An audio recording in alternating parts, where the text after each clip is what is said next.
Are you awake? Settle in, grab a midnight snack, and let's talk. This is a space where anything goes, random thoughts, deep feelings, odd questions, late night confessions, and the kind of conversations you only have when the world is quiet. It's just me, my unfiltered brain, and my loyal co-host Echo, who just lounges on my bed all day and night. So if you're up, wide awake, or just feeling a little out of place in the daytime world, come hang out, no pressure, no expectations, just a cozy corner of the night where we can be real. I've been feeling nostalgic lately. Like bad. So maybe we can just sit and talk weekly about some stories growing up, nostalgic things, or what have you. Today it's one I think many who experienced this can relate to. Growing up, for me, Tuesdays wasn't just Tuesday. It wasn't some random day of the week sandwiched between Monday and Wednesday. No. Tuesday was Blockbuster Day. Every week, without fail, my mom, siblings, and myself would walk into that blue and yellow kingdom like it was a sacred ritual. The smell, a perfect mix of plastic VHS cases, popcorn butter, and the faint scent of carpet cleaner that could only be described as Blockbuster Delater. I'd walk through those sliding doors and instantly scan the new releases wall like it was going out of style. My mom was smart. She usually reserved what newest hit was coming out. Otherwise, if you didn't get there early enough, every copy of the movie you wanted was already gone. Just dozens of empty DVD or VHS cases mocking you. And remember the stress? You'd see one lonely copy left, so you'd fast walk but not run because you didn't want to look desperate. Someone else was usually eyeing it too. It was basically the Hunger Games before the Hunger Games existed. And the joy of picking your movie, it felt like planning a whole event. You didn't just watch something. You created an experience, a movie, a snack, maybe some Twizzlers or those giant overpriced boxes of candy that felt like treasures. I'd go down aisle by aisle thinking about what looked great. I loved looking at the pictures on the front. I usually had some teen drama in my hands or some scary movie. Sometimes I'd even convince my brother to choose his movie to something I wanted to watch. One of the favorites, Pumpkinhead. Then you'd get home, pop the VHS into the VCR and pray that the last person rewound it. Because if they didn't, you'd hear that sad whirling noise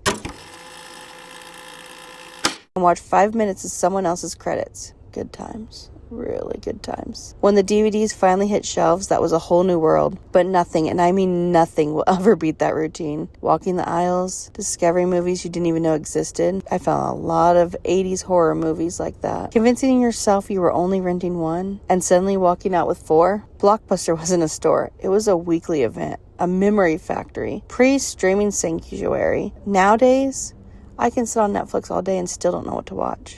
Because I know I have time. But then, my mom only gave us like 30 minutes to pick a movie. And if we didn't pick out a movie, we weren't getting one. So you had to figure out what you wanted to watch then. But then one day, it was all gone. There's one location left in Oregon, and I'd love to check it out sometime. Maybe this year I'll go.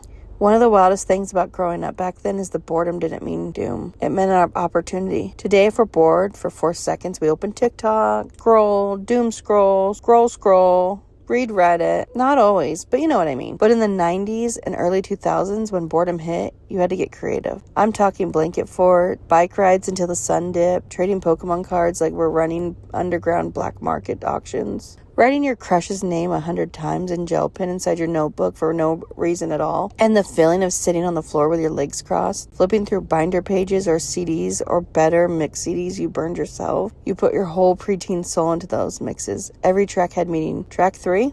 Yeah, that was for heartbreak. Track 7? The Dance Around My Room song. And track 12, the one you thought your friends would think you were cool for just having it. But then sometimes you would burn songs, and I mean it would take all day to burn 30, 40 songs, sometimes 2 days. Nothing was worse when you would get in a song and Timmy from South Park would be in the middle of it. Or that guy would come across, "This is not legal. You should not be doing this," or whatever weird thing he was saying. We just skip it really fast, and eventually you knew, okay, this CD, track 7, we can't listen to it. There was something freeing about having nothing to do. It made us builders, thinkers, dreamers, or at the very least dangerous kids with too much time and maybe a super soaker. We would literally have to go outside and couldn't come back in until those streetlights came on. Even then, we came home and hung out on the yard with our friends until it was for sure too late and actually had to go in. One year, my grandpa got me a camcorder, so of course, I wrangled up the neighborhood kids and would make movies, especially horror movies. Maybe my love for creating movies wasn't just from my huge imagination or the fact that we were all bored, but maybe from those Tuesdays I once loved so much. But if we weren't stuck outside for the day, hanging online was something we all did. So maybe not too much different from TikTok, but then again it was. We had these cool game sites, chat rooms, maybe things we probably shouldn't have done. Before the internet got huge, before social media, before influencers, there was a strange, magical, early digital era, and we were the pioneers. AIM was basically therapy and gossip rolled into one. I still remember crafting away messages like they were works of literature. Your username was always something chaotic, like XX Skater Kid, but it had to be the 8 and the R, or Soccer Babe 07. Then you had that one friend who went absolutely feral with their art and added sparkles to everything. I was the girl who had some sappy love quote, always in glittery pink with heart. Oh, and don't forget the Comic Sans font. I'd set my messages to a way as if I had something cool to do, but in reality, I was on Doll's Palace. And if you know, you know. Some type of hangout spot, or on Neopets. It was always AOL dial-up, though, for the longest time. So if you had calls coming in, they wouldn't get to us. Both sides of the phone would hear the annoying screeching tone it would produce.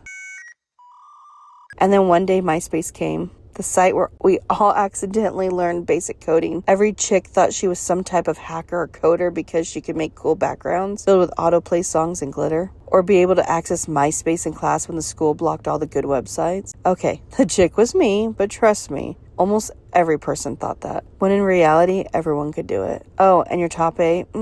A political battlefield. Friendships were tested, alliances were forged, drama was thriving. If you even adjusted one person to switch it up, even if it was just because their outfit didn't match your background, you would have been burned at the stake. It was wild, but the best part was that the internet still felt small, like a place you visited, not one you lived in. You logged on, and then you logged off. Balance was baked in. What I love most about that era is that it was the perfect in-between. We just had enough tech to feel futuristic, but not enough to swallow us whole. We had flip phones, and yes, they were pink, but little to no social media wars. We had video games, but still played outside every day. We had DVD players, but still rewound our VHS tape until they were non-existent. We had Blockbuster, and it meant something. It was a world where you could unplug without trying. Where simple things like bike rides, snacks, movie nights, hanging at the mall, they were all events. Where being a kid or teen felt real and vivid and messy and human. Okay, that's today's trip back through time. And honestly, those Blockbuster Tuesdays, those moments of boredom, those dial-up days, they weren't just memories.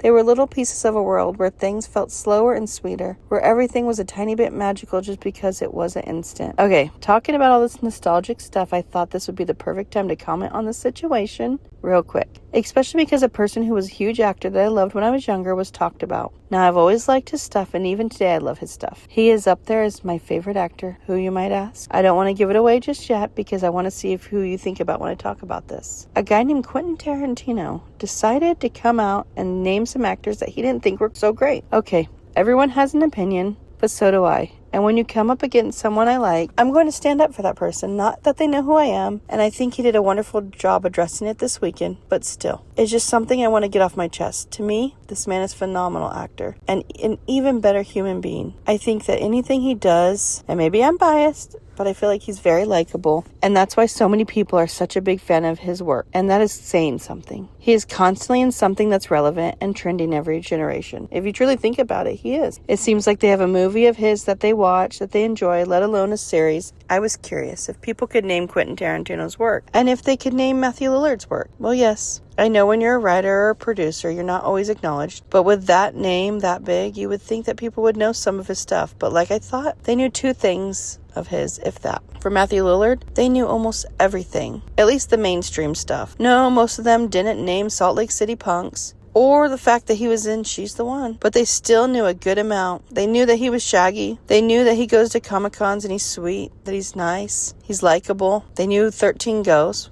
my favorite, by the way. But you know what they didn't say about him? They never said he was mean. They never said he was a bad actor. Maybe it's not their cup of tea. But you know what they said about Quentin Tarantino after I told them what he said? That he's rude. And I agree. Why do we have to go out and put an opinion that's mean and hateful and hurtful? I get it. Not every actor is going to be your favorite or actress. But it doesn't mean we need to share those opinions with the world, right? Maybe he was asked about it. Maybe he was just trying to stay relevant. He does have a movie coming out. He says it's his 10th one, and then he's going to retire. Okay, I get it. You're a fan of his. And I understand. I do. But when there's bullying and being mean, that's when I draw the line. And maybe he didn't say it as mean as it sounds, but it came off that way. But why even say it at all? We all know an actress or an actor that someone's not our cup of tea, who does the same movements in every movie, who never changes characters, rather they're acting or not, but there's no need to be hateful. There's no need to go to their face or say it to the world, especially when you're known, and to hurt someone. If there was more love and less hate, I think we would all be in a better place. And yeah, it sounds cliche and it sounds corny, but whatever. It's true. So tomorrow when you go out into the world or whenever you're listening to this, just be kind.